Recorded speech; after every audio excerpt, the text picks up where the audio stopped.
Hello friends, good morning. Arbitration and conciliation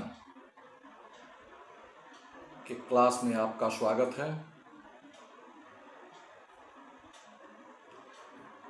जैसा कि मैंने पिछले क्लास में सेक्शन 37 तक पढ़ा दिया था,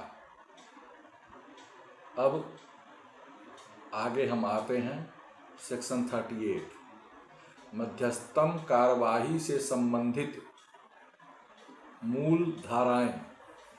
सेक्शन 37 तक था, लेकिन विविध विवादों के समाधान के लिए मध्यस्थम कार्रवाई से उत्पन्न होने वाले विविध विवादों के समाधान के लिए सेक्शन 38, 39, 40 वगैरह वगैरह जो है वो दिया गया है। अब सेक्शन 38 क्या है हमें जान लें। सेक्शन 38 डिपॉजिट्स यानी निक्षेप, जमा, जो पैसा, रुपया, कुछ भी मध्यस्थम कार्यवाही को खर्च करने के लिए, मध्यस्थम कार्यवाही के दौरान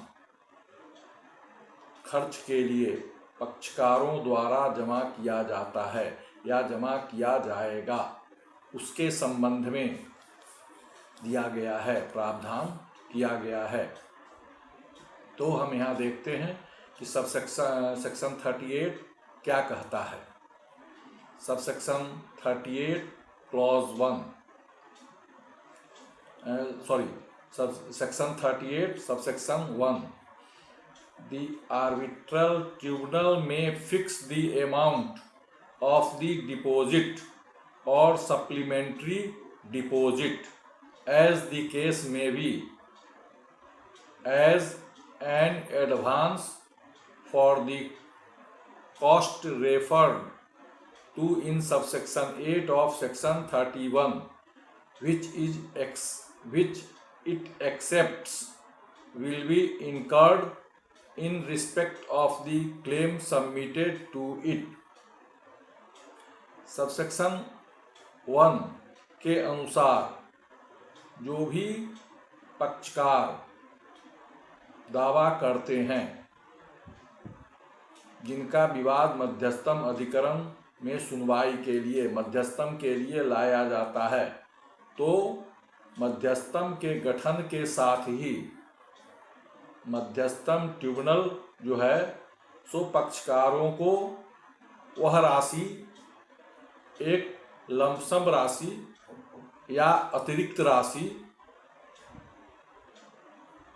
पूरक राशि के रूप में भी खर्च के लिए, मध्यस्थम के खर्च के लिए पैसा जमा, रुपया जमा करने के लिए आदेशित करेगा या पक्षकार को जमा करना होगा। अगर क्लेम है तो क्लेम का, नहीं काउंटर क्लेम भी किया गया है उसमें, तो काउंटर क्लेम के लिए भी जो है सो ट्रिब्यूनल एक खास राशि फिक्स कर सकता है और अलग से, और उसको जमा करने के लिए पक्षकार को कह सकता है। तो पक्षकार मध्यस्थम कार्यवाही में खर्च होने वाले राशि को देंगे, भुगतान करेंगे, मध्यस्थम अधिकरण के पास जमा करेंगे। वह जो राशि कहेगा, जो राशि का वो डिमांड करेगा, जैसा केस और काउंटर केस है उसके हिसाब से। अब सबसेक्शन 2 ऑफ 38 कहता है कि the deposit referred to in subsection 1 shall be payable in equal share by the parties.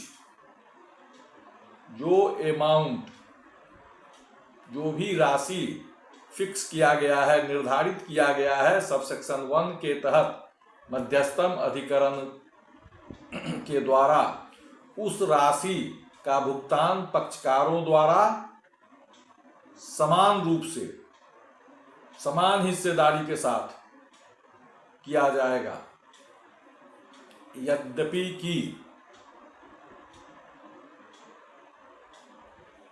provided that where one party fails to pay his share of the deposit, the other party may pay the share।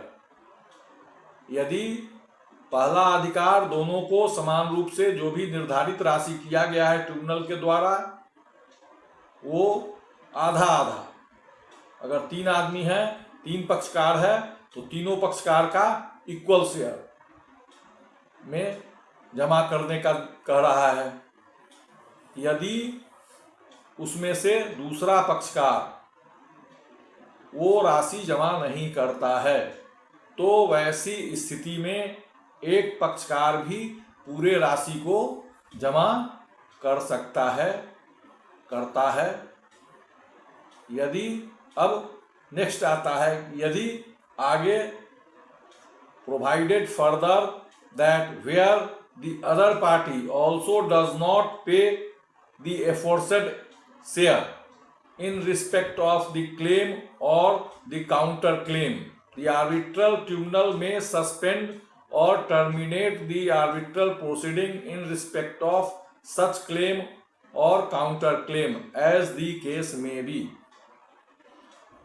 तो यदि दूसरा पक्षकार, जैसे दोनों को आधा आधा देना है, इक्वल शेयर में देना है, नहीं दिया, तो एक पक्षकार भी उस राशि का भुगतान कर सकता है, वही जमा कर सकता है, उसके दूसरे पक्षकार के हिस्से की राशि को भी जमा एक ही पक्षकार कर सकता है। यदि दूसरा पक्षकार, जो पक्षकार जमा कर रहा है, वो यदि जमा नहीं करता है, तब क्या होगा? तो वैसी स्थिति में मध्यस्थम अधिकरण या तो मध्यस्थम की कार्रवाई को सस्पेंड कर देगा, रोक देगा, या उसको टर्मिनेट कर देगा, बिल्कुल समाप्त कर देगा।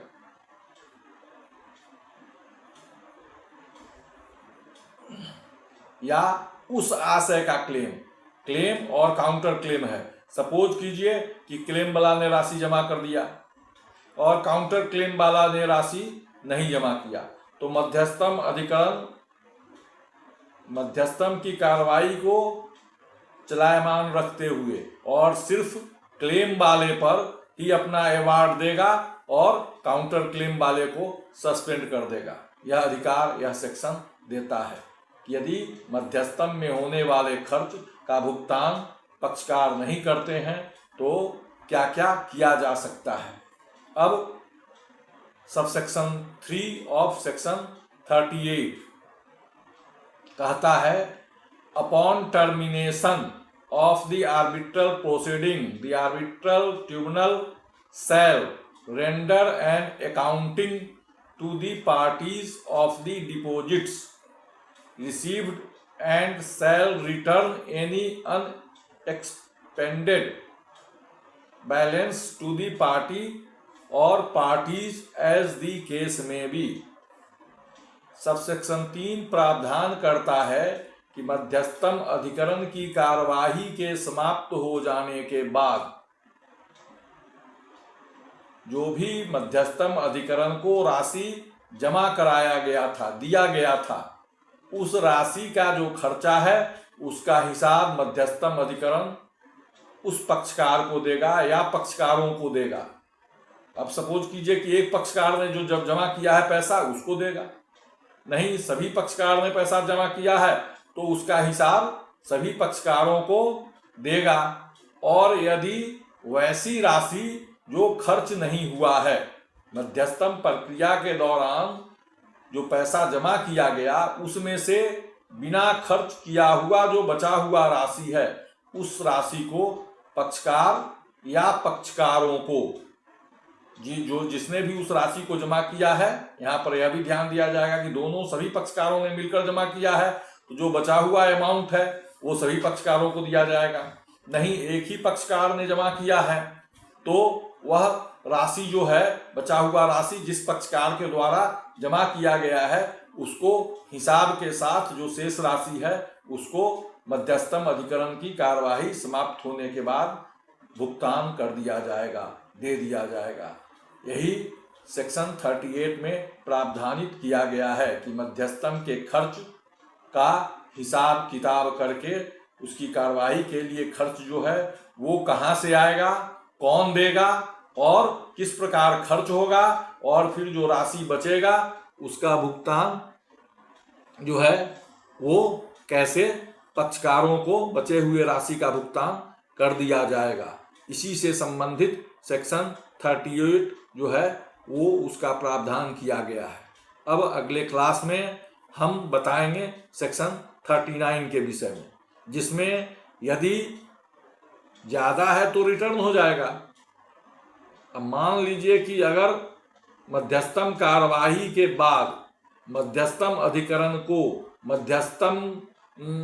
मध्यस्थ का फीस वगैरह या अन्य कुछ खर्च की राशि जो है पक्षकारों को दे है और वो नहीं दिया जाता है पक्षकारों द्वारा, तब क्या होगा है? वैसी स्थिति में मध्यस्थम अधिकरण क्या करेगा, उसके लिए सेक्शन 39 में प्रावधान किया गया है। इस पर अगले क्लास में हम चर्चा करेंगे।